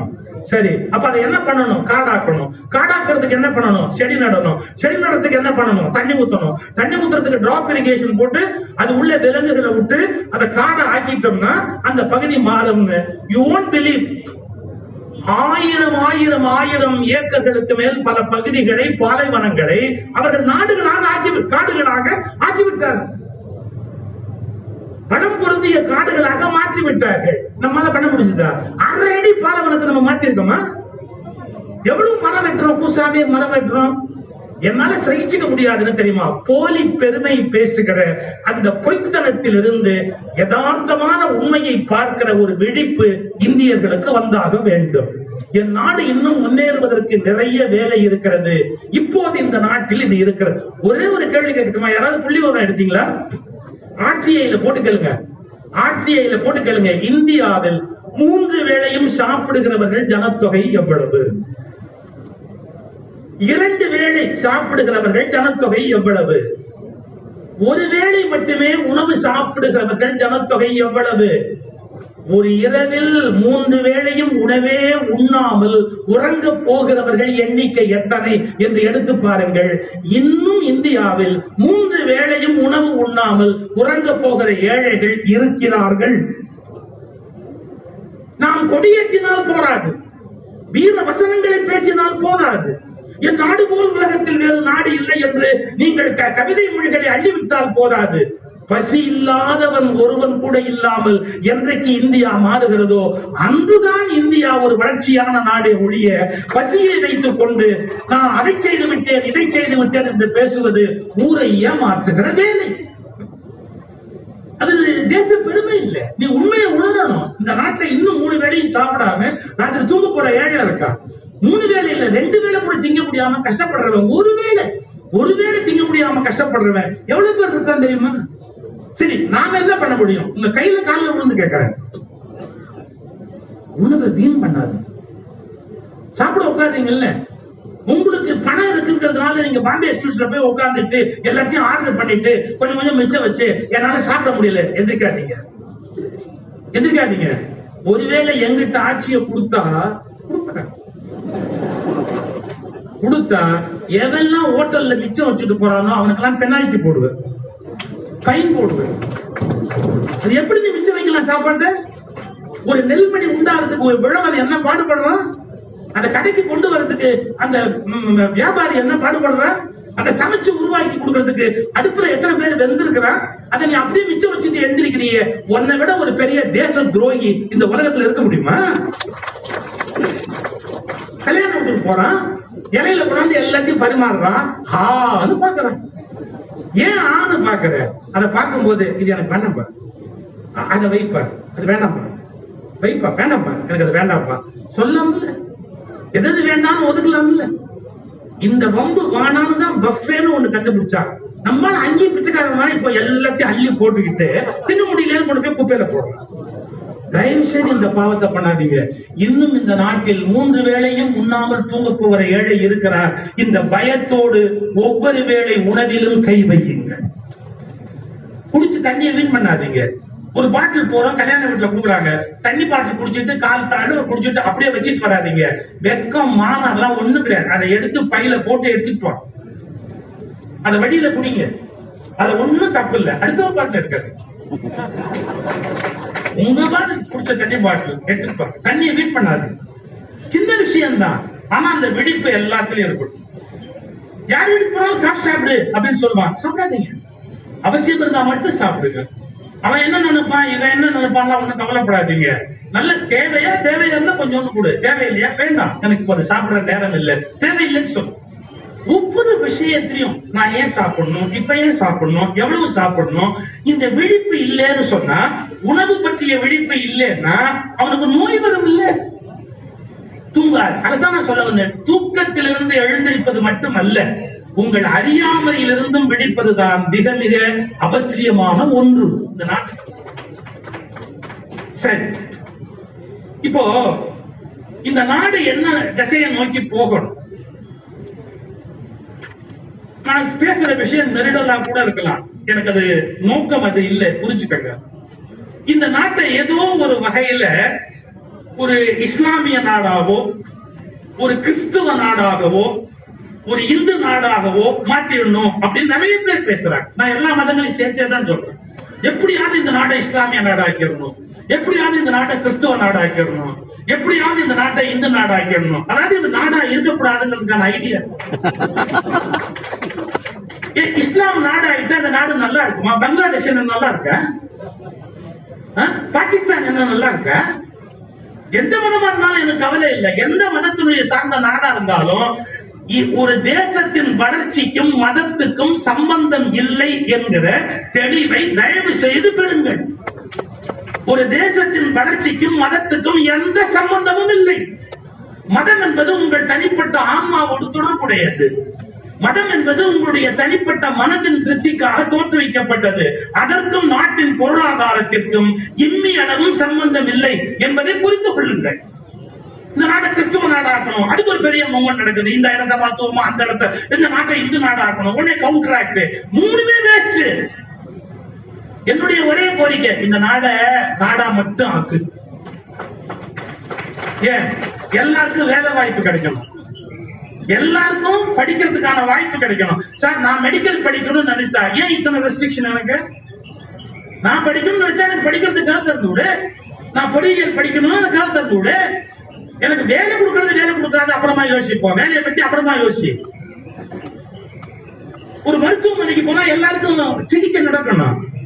பணம் இருக்கிறவங்க சௌகரியமா இருக்கலாம், பணம் இல்லாதவங்க இந்த நாட்டில் எப்படி வைத்தியம் பண்ணிக்குவான் சார்? ஒரு ஹார்ட்ல ஒரு ப்ராப்ளம்னா 8 லட்சம் 10 லட்சம் 12 லட்சம் கொடுத்து சரி பண்ணிக்கிறதுக்கு பணம் உள்ளவனால முடியுது. பணம் இல்லாதவனுடைய நிலைமை.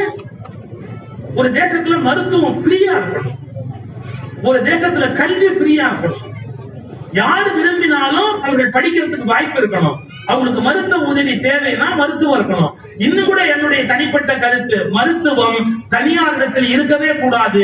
முற்றிலுமாகவே அது அரசின் கையில் மட்டுமே இருக்க வேண்டும்.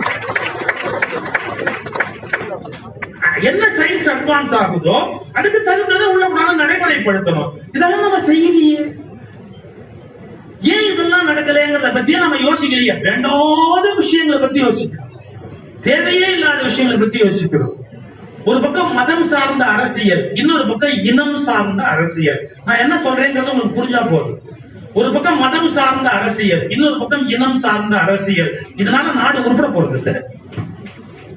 ஏன் நீ மதம் சார்ந்த அரசியலை கொண்டு வந்தா இவன் இனம் சார்ந்த அரசியலை கொண்டாடுவான். அதுக்கு கவுண்டர் என்ன இருக்கு இவன் கையில? நீ மதம் சார்ந்த அரசியல் முன்னெடுத்தா இனம் சார்ந்த அரசியல் அவன் முன்னெடுப்பான். ஒண்ணு புரிஞ்சுக்கோ, மதம் மாறக்கூடியது, இனம் மாறவே முடியாதது. நான் சொல்றது புரியுதா? இன்னைக்கு நினைச்சா நான் வேற மதத்துக்கு போலாம், அங்கேயிருந்து இன்னொரு மதத்துக்கு போலாம். ஏன்? அது எனக்கு கொடுக்கப்பட்டிருக்கிற உரிமை. நான் என்ன மதத்துல வேணாலும் மாறிக்கிட்டே போலாம். நீங்க என்ன ஜாதியில வேணாலும் மாறிக்க முடியாது. அது பை பர்த் டிசைட் ஆகுது அப்படின்னு முடிவு பண்ணிட்டான். டிஎன்ஏல வருதுன்ட்டான், ஜெனட்டிக்கா வருதுன்னா அப்ப கொஞ்சம் யோசிச்சு பாருங்க. மதத்தை விட இனம் இன்னும் வலிமையானது. அப்ப மதம் சார்ந்த அரசியலை ஒரு குரூப் கையில எடுத்தாங்கன்னா ஜாதி சார்ந்த அரசியலை இன்னொருத்தர் கையில எடுப்பாங்க. மதம் சார்ந்த ஆயுதத்தை கீழே போட்டா இனம் சார்ந்த அரசியலை இவங்க கீழே போடுவாங்க. நாடு நாடா இருக்கும். இதெல்லாம் என் மக்களுக்கு தெரியல. என்ன நடக்குது இந்த நாட்டுக்குள்ள? ஏன் இப்படி எல்லாம் கலவரம் நடக்குது? ஏன் இப்படி எல்லாம் சண்டை நடக்குது? அப்படின்னா பொருளாதார வளர்ச்சிக்கும் மதம் இனம் இரண்டுக்கும் சம்பந்தம் கிடையாது. மருத்துவத்துக்கும் மதத்துக்கும் இனத்துக்கும் சம்பந்தம் கிடையாது. உங்கள் வாழ்வின் தரம், சாலையின் தரம், ஒரு வண்டிகளின் தரம், அருமையான விமானம், அருமையான பேருந்து, அருமையான ரயில், இதற்கும் மதத்துக்கும் சம்பந்தம் கிடையாது. வேலை வாய்ப்புக்கும் மதத்துக்கும் சம்பந்தமே கிடையாது. அதை நோக்கிய நோக்கத்துல நம்ம போனோம். மக்களுக்கு புரியவே இல்லை. எப்ப பார்த்தாலும் தேவையில்லாத விஷயங்களே பேசிக்கிட்டு இருக்கிறது அப்படின்னா அது நல்ல பழக்கம் அல்ல. எங்கே வாக்களிப்பது என்பது அவரவர் மத நிறுவனங்களில் முடிவாகும் என்றால் அந்த நாடு ஜனநாயகத்துக்கு தகுதியற்றது. எங்கே வாக்களிப்பது என்பதை அவரவர்கள் மத நிறுவனங்களில் முடிவு செய்வது என்றால் அந்த நாடு ஜனநாயகத்துக்கு தகுதியற்றது. யாருக்கு வாக்களிப்பது என்பதை குடிமகன் மனசாட்சியின்படி முடிவு செய்ய வேண்டுமே ஒழிய அவன் வேறு ஒருவருடைய இன்ஃபுளுயன்ஸால் முடிவே செய்யக்கூடாது. உங்களை எப்படி இன்னொரு இன்ஸ்டிடியூஷன் இன்ஃபுளுயன்ஸ் பண்ணலாம்? That's not correct. நான் பொதுவாக தான் சொல்றேன், பர்டிகுலரா யாரையும் சொல்ல, எல்லா மதங்களையும் சொல்றேன், எல்லா மனிதர்களையும் சேர்த்தான் சொல்றேன். எனக்கு பயஸ் கிடையாது. நாடு நல்லா இருக்கணும், நாடு நல்லா இருக்கணும், நாடு நல்லா இருக்கணும். அதுக்கு என்ன வழின்னு யோசிங்க. அப்புறம் வரலாற்றை திரிக்க கூடாது, வரலாற்றை மாற்றக்கூடாது. வரலாறுங்கிறது என்னன்னு தெரியணும். என் பூர்வீகம் என்ன, எப்படி வந்தேன், இன்னைக்கு நான் எப்படி மாறி இருக்கேன், என்னுடைய வரலாறு தெரியணும். சர்வர் சுந்தரம்னு ஒரு படம் வந்தது இல்ல, அந்த சர்வர் சுந்தரத்துல நாகேஷ் பின்னாடி சினிமாக்காரன் ஆயிடுவார், நடிகன் ஆயிடுவார். ஆனா அவருடைய பெட்ரூம்ல மேல வந்து அந்த யூனிஃபார்ம் போட்டிருப்பாரு, ஹோட்டல் யூனிஃபார்ம் போட்டிருப்பாரு. ஏதோ அதை எடுத்து அசிஸ்டன்ட் மாத்தி இருப்பான். ஏன் எடுத்த அப்படிம்பார். இல்ல அது அசிங்கமா, அசிங்கமா. அதுதான் என்னுடைய ஒரிஜினல். நான் அதுல இருந்து தான் வந்தேன். அந்த உணர்வு இருக்கணும், புரியுதா? அதாவது எதிலிருந்து நம்ம கிடைத்து வந்தோம் அப்படிங்கிற வரலாறு நமக்கு தெரியணும். ஆனா பழச வச்சு சண்டை போடக்கூடாது, பழச வச்சு சண்டை போடக்கூடாது. இப்பெல்லாம் பழச வச்சு சண்டை போட்டு தீர்க்க முடியாது. பழசெல்லாம் தூக்கி அந்தாண்ட வச்சுட்டு வாட் நெக்ஸ்ட், இந்த ஒரு வார்த்தையை நீங்க வாழ்க்கையில கத்துக்குங்க. சாதாரண வார்த்தை இல்லைங்க, வாட் நெக்ஸ்ட். பெண்கள் கோச்சு கூடாது. வெளியில போயிட்டு வந்த உடனே அவங்க பஸ்ல அவங்க அவஸ்தப்பட்டிருப்பாங்க, இல்ல ஏதாவது ஒரு ப்ராப்ளமா இருக்கும், இல்ல ஏதோ ஒரு உடம்பு சரியில்லாம கூட போயிருக்கும். ஐயோ எனக்கு தலைவலி தாங்கலைங்க பஸ்ல, இப்ப என்ன பண்ணணும், மாத்திரை வேணுமா? இவன் எப்பவுமே சொல்யூஷன் நோக்கி போவான். உங்களுக்கு என்ன மாத்திரை வேணும், ஆஸ்பிரின் வேணுமா, இல்லாட்டி வேறீங்க டாக்டர்கிட்ட போகணுமா? ஐயோ நான் சொல்றது கொஞ்சம் கேளுங்க, பஸ்ஸுக்கு நின்னா ஏய் இது தேவையில்லாத பேச்சு. இப்போ தலைவலி தானே, என்ன மாத்திரை வேணும்னு சொல்லு, இல்ல டாக்டர் போய் பார்க்கலாம்னா சொல்லு, என்ன பண்ணலாம்னு சொல்லு. இதெல்லாம் ஒண்ணு வேண்டியது இல்லை. அந்த பஸ்ல என்ன கூட்டம்னு உங்களுக்கு தெரியுமா? ஒரு பெண்ணுக்கு என்ன தெரியுமா, நான் எவ்வளவு கஷ்டப்பட்டேங்கிறத நீ கேட்கணுங்கிறது தான் விருப்பமே ஒழிய அதுக்கு தீர்வை பத்தி எல்லாம் கவலையே கிடையாது. நீ என்ன பெரிய அறிவாளியா, இதுக்கெல்லாம் தீர்வு சொல்ற அளவுக்கு உனக்கு அறிவு இருக்கா என்ன? அது இல்லைன்னு தான் அவங்க அன்னைக்கே தீர்மானம் பண்ணிட்டாங்களே. இதையெல்லாம் தீர்த்து வைக்கிற அளவுக்கு நீ அறிவாளி இல்லைன்னு டிக்ளேர் பண்ணிட்டு ஜஸ்ட் என் கஷ்டத்தை கேட்டு, என் கஷ்டத்தை கேட்டுக்கோ. நான் கேட்கிறேன், என்ன போகுது கஷ்டத்தை கேட்டு? அவன் அவன் பழைய கஷ்டத்தை சொல்லிக்கிட்டே இருந்தா அதை கேட்டு இப்ப என்ன ஆக போகுது? அந்த பழச பேசிக்கிட்டு இருக்கிறது தவறு. தூக்கி குப்பை அண்ணாந்த போட்டு வாட் நெக்ஸ்ட் யோசி.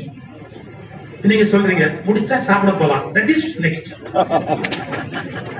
அவ்வளவு ஃபாஸ்டா யோசிக்காதீங்க. என் பேச்சு முடியற வரைக்கும் அந்த மாதிரி எல்லாம் சிந்தனை போய் வாட் நெக்ஸ்ட் யோசி. புரியுதா? இந்த ஒரு கொஸ்டின் மட்டும் நான் உங்களுக்கு சொல்லி கொடுத்துட்டு போயிட்டேன்னு வச்சுக்கோங்களேன், உங்களை நான் பெரிய துன்பத்தில இருந்து மீட்டுட்டேன்னு அர்த்தம். எப்பவுமே வாட் நெக்ஸ்ட்ங்கிற கொஸ்டின் இருந்துட்டா உங்களை மாதிரி ஒரு சிறந்த மனிதர் இந்த உலகத்துக்கு கிடைக்க மாட்டார். கல்யாணம் நின்று போச்சு, வாட் நெக்ஸ்ட்? ஆமா சார், எத்தனை இடத்துல வந்து, அதாவது எனக்கு தெரிஞ்ச ஒரு கல்யாணம் நடக்க போகுது. மாப்பிள்ள வந்து இந்த பொண்ணுல நாட் இன்ட்ரெஸ்டட். அவன் அமெரிக்காவில் இருக்கான். யாருக்கிட்ட குடும்பமே இருக்கலாம் அவனுக்கு. அவன் கல்யாணத்துல இன்ட்ரெஸ்ட் இல்ல. ராத்திரி பேசிக்கிட்டு இருக்கிறான். காலைல முகூர்த்தம் முடிஞ்ச உடனே நான் 8 மணி பிளைட்டுக்கு போறேங்கிறான். மாமனார் கேட்டுட்டாரு, வந்து கேட்கிறாரு, என்ன நீ 8 மணி பிளைட்டுக்கு போறேங்கிற, எப்படி முடியும்? தாலி கட்டி எவ்வளவு? அதெல்லாம் எங்க அப்பா சொன்னான்னு நான் வந்தேன், எனக்கு இந்த மேரேஜ்ல இன்ட்ரெஸ்டே இல்லை அப்படின்னு. என்ன பேசுற? என் பொண்ணோட லைஃப் அப்ப என்ன ஆகும் அப்படின்னா, அதை பத்தி எல்லாம் எனக்கு கவலை இல்லை, எங்க அப்பா மானம் போயிடும், நீ வந்துருந்தாரு. இன்னைக்கு நான் பேரண்ட்ஸ் சொல்றேன், உங்க பிள்ளைங்க கன்சென்ட் இல்லாம கல்யாணத்தை ஏற்பாடு பண்ணாதீங்க. உங்க பையனோ பொண்ணோ கல்யாணத்துக்கு உங்க வில்லிங்னஸ் இல்லைன்னு சொல்லிட்டா அப்படிப்பட்ட விஷயத்தை கட்டாயப்படுத்தி நீங்க ஒருபோதும் பண்ணாதீங்க. ஏன்னா கஷ்டப்பட போறது நீங்க இல்ல, அவங்களுடைய லைஃப் பார்ட்னர். உங்க பிள்ளை எப்படி வேணாலும் இருக்கலாம், கஷ்டம் அந்த பொண்ணு ஏன் கஷ்டப்படணும்? இல்ல உங்க பொண்ணு எப்படி வேணாலும் இருக்கலாம், அந்த மாப்பிள்ளை ஏன் கஷ்டப்படணும்? எங்க அப்பாட்ட சொல்ல முடியல, எங்க அப்பா கேட்கல, கல்யாணத்தை எல்லாம் பண்ணிட்டாரு. யூ ஓன்ட் பிலீவ், சிங்கப்பூர் வரைக்கும் மாப்பிள்ளையும் பொண்ணு போயிட்டு பிரிஞ்சு வந்துட்டாங்க வேற இடத்துல. இப்ப இந்த கல்யாணத்துல என்னாச்சு, மாப்பிள்ளை சொல்றாங்க நான் காலைல 8 மணிக்கு போவேன். அந்த மாமனார் மகா கெட்டிக்காரு, வெளிப்படாது. மாப்பிள்ளைய வெளிப்பட, நீ கல்யாணம் மட்டும் தாலி கட்டிட்டு 8 மணிக்கு நீ பாட்டுக்கு பிளைட்ல அமெரிக்காவுக்கு புறட்டு போவேன்னா என்னத்துக்கு இங்க வந்த நீ? வெளிப்பட. இப்படி திரும்பினாரு, வாட் நெக்ஸ்ட்? ஒய்ஃப கேட்டாரு, என்ன பண்றது அப்படின்னு. இப்படி என்ன பண்றது? கல்யாணம் நின்று போயிட்டா என்ன பண்றது? தடிமாடு மாதிரி உன் தம்பி நிக்கிறான்ல வருஷம் கட்டிக்குவியா? அவன் சொன்னான், எனக்கு அப்பவே அப்படி ஒரு ஐடியா உண்டு. ஏன்னா அதை முன்னாடியே சொல்ல, நீங்க தான் வெளியே பார்த்துக்கிட்டு இருந்தீங்க, அதனால சொல்ல. உனக்கு இன்னைக்கு ரொம்ப பிரமாதமா இருக்காங்க, நல்லா இருக்காங்க. கல்யாணம் போச்சுன்னு உட்காந்து உட்காந்து வச்சு என்ன பிரயோஜனம்? What next? அடுத்து செய்ய வேண்டியது என்ன? சார் ரயில் மிஸ் ஆயிடுச்சு, அடுத்து செய்ய வேண்டியது என்ன? நீ கார் வச்சுட்டு போக முடியுமா? பிளைட்ல ஏறி போய் சேர முடியுமா? இப்படி யோசிக்க பழகுங்க. எப்ப பார்த்தாலும் பழசை நினைச்சு துக்கப்பட்டுக்கிட்டு அதையே புலம்பிக்கிட்டு இருக்காதீங்க. அதுக்கு மேல எப்படி போலாம் அப்படிங்கறத பத்தி ஒவ்வொரு விஷயத்திலும் உங்களுடைய உணர்வை மேல கொண்டு வா. இந்த தூக்காதே தம்பி தூக்காதேங்கிறது ஒரு சினிமா பாட்டு வரி இல்லைங்க, அது உள்ள 1000 பொருள் இருக்குது. 1000 பொருள் இருக்குதுங்க. நான் எல்லாத்தையும் முழுக்க சொல்ல முடியாது, புத்தக கண்காட்சி, அதனால உங்களுக்கு ஒன்னே ஒண்ணு மட்டும் சொல்றேன். அவேர்னஸ் அப்படின்னு இங்கிலீஷ்ல ஒரு புக் இருக்கு, ஓஷோவுடைய ஸ்பீச். இந்த விழிப்புனா என்னங்கறத அவ்வளவு அழகா பேசியிருக்காரு. அது தமிழ்ல விழிப்புணர்வுனே வந்திருக்கு, கவிதா பப்ளிகேஷன் போட்டிருக்காங்க. விழிப்புணர்வு அப்படின்னு ஓஷோவுடைய புத்தகம். உங்களுக்கு வாய்ப்பு இருக்குமானா அதை பொறுமையா படிங்க. நம்ம எவ்வளவு முட்டாள்தனங்கள்ல இருக்கோம், எவ்வளவு நம்பிக்கைகளை வச்சுக்கிட்டு கஷ்டப்படுறோம், எவ்வளவு சிக்கல்களை மாட்டிக்கிட்டு கஷ்டப்படுறோம், நம்முடைய பாரம்பரியத்துல சில விஷயங்களை தேவையில்லாம சுமந்துகிட்டு எவ்வளவு வேதனைப்படுறோம். இந்த அந்த ரியலைசேஷன் உங்களுக்கு வரணும்னா தயவு செய்து அந்த புக்கை படிங்க. ஒரே ஒண்ணு மட்டும் சொல்லிட்டு நான் முடிச்சிடுறேன். இங்க பசங்க வந்திருக்கீங்கல்ல, காலம்பர பரீட்சைக்கு படிக்கணும், இல்ல ஏதோ ஒண்ணு ஒரு 5 மணிக்கு எழுந்து படிக்கணும் அப்படின்னா அலாம் வச்சுட்டு படுக்கிறவங்க எவ்வளவு பேர் இருக்கீங்க? அலாம் வச்சுட்டு படுக்கிறவங்க காலையில எந்திரிக்கணும் அப்படின்னு. இப்பதான் படிக்கிறத பத்தி எனக்கு கவலை கிடையாது, வேற பரீட்சைக்கு படிக்கிறது ஏதோ ஒண்ணு இருக்கும். நாங்க படிச்ச காலத்திலே காலையில 4:30 மணிக்கு எழுந்திரிக்கணும், 5 மணிக்கு எழுந்திரிக்கணும், படிக்கணும், அலாரம் வச்சிடும். அலாரம் அடிக்கும், அது கரெக்டா அது வேலையை பார்க்கும். 4:30னா 4:30, 5னா 5 அலாரம் அடிக்கும். எந்திரிப்பானா? இன்னும் சில பேர் முதல் நாள் ராத்திரி அவங்க அம்மாட்ட சொல்லுவாங்க, அம்மா கரெக்டா 5 மணிக்கு எழுப்பிடுமா. 5 இல்ல 5 இல்ல 5 கரெக்டா எழுப்பிடு. பாத்தியா, அப்படி எழுப்பலன்னு வச்சுக்கோ என் லைஃப்ல என்ன பண்ணும். இந்த அம்மா இது ராத்திரி 5 மணி வரைக்கும் தூங்காம உட்காந்து, உள்ள பொண்ணு படிக்குது 5 மணிக்கு கண்ணு எந்திரி எந்திரிக்காது, கண்ணு எந்திரி இன்னொரு 5 நிமிஷம் தூங்கிக்கிறமா. பெத்த மனசு உடனே 5 நிமிஷத்துல எழுப்பிடுவேன். கரெக்டா 5 நிமிஷம் கழிச்சு எழுப்போம், ஆமா இன்னொரு 5 நிமிஷம் தூங்கிக்கிறோமா அப்படி. இப்படியே லேட் ஆக்கிட்டே போயிடுவேன். அப்படின்னு அந்த அம்மா சோத்துல சாயும், அது தூங்கி முடிச்சு பார்த்தா மணி 6:45. அப்புறம் பிள்ளைய எழுப்பின உடனே அது சொல்லும், ஏமா என் லைஃபையே கெடுத்துட்ட மாதிரி, நான் உன்னை 5 மணிக்கு எழுப்பணும்னு சொன்னேன் இல்ல. அடடா வசனம் எல்லாம் நடிகையர் திலகம் சாவித்திரி தோத்து போகணும். அந்த மாதிரி என்னமா இப்படி பண்ணிட்டு நான் எவ்வளவு தூரம் சொன்னேன் காலை எழுப்பி உடனே. இப்ப என்னுடைய சிம்பிள் கொஸ்டின், 5 மணிக்கு எந்திரிக்கணும் அலாரம் வச்சது யாரு? அலாரம் வச்சது யாரு? நான். 5 மணிக்கு அலாரம் அடிக்குது, இது அம்மா எழுப்புற கதை. நான் சொல்ற அலாரம் வச்சுட்டு கொடுக்குறோம். 5 மணிக்கு அலாரம் அடிச்சது, திருப்பி அடிச்சது யாரு? அலாரத்தை திருப்பி அடிச்சுட்டா பேசாம போடும். திருப்பி அடிச்சது யாரு? அதுவும் நான். ஏங்க பைத்தியமா நீ ஏன் 5 மணிக்கு அலாரம் வைப்பியா? அது ஒழுங்கா அடிச்சோன்னு 5 மணிக்கு திருப்பி அடிப்பியா? நீ பைத்தியம் தானே. அப்புறம் நீங்க இந்த இடத்த புரிஞ்சுக்கணும். இது நான் ஒரு இன்ஜினியரிங் காலேஜ்ல பசங்களுக்கு பேசுறேன். First year இண்டக்ஷனுக்கு. அலாரம் வைத்த நான் யார்? அலாரத்தை திருப்பி அடித்த நான் யார்? நான் ரொம்ப பயத்திக்க கேட்கிறேன், யார் நான் யார்? ஒரு பையன் சொன்னான், நான் அவன் இல்லை. அதெல்லாம் வாய் நம்ம பசங்களுக்கு பிரமாதமா இருக்கும். உண்மை சார் அது. இப்ப நான் சொல்லி கொடுத்துட்டு போறேன். அலாரம் வைத்த நான் என்பது உங்களுடைய விழிப்பு மனம், கான்சியஸ் மைண்ட்.